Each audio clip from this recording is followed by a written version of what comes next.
Hindi ba't pinapakita mo? Ay, ikaw ang tunay na Kristo. Sige nga.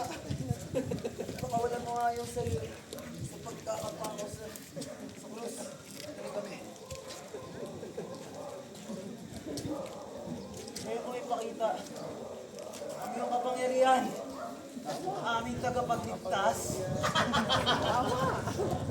Sinabi niyang gigibayin niya ang templo. At sa loob ng 3 araw, muli itong itatayo.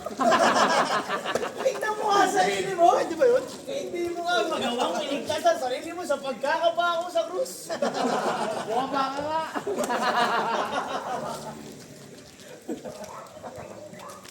Ama ko, harin mo sila. Pagkat, hinana, ilang ginagawa.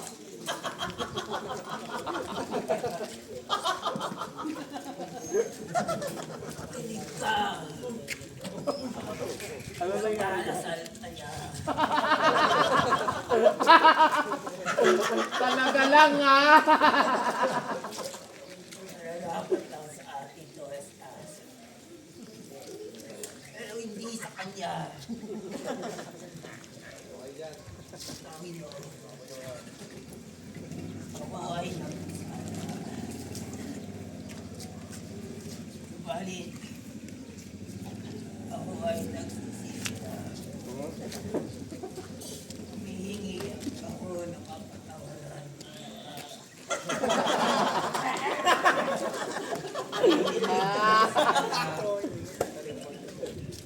Maalala niyo ako pag kayo ay naghahari na. Malapit ka na. Ang sabi ko sa'yo, kamakta,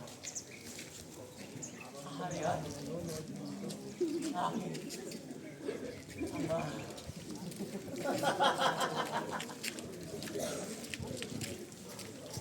Jesus, ipinakita mo sa amin kung paano magpatawad sa kapwa. Pagpapatawad sa nagkamali o nagkasala sa amin, nagpatunay ng pagtatanggap namin sa kapatawaran alok ng Diyos.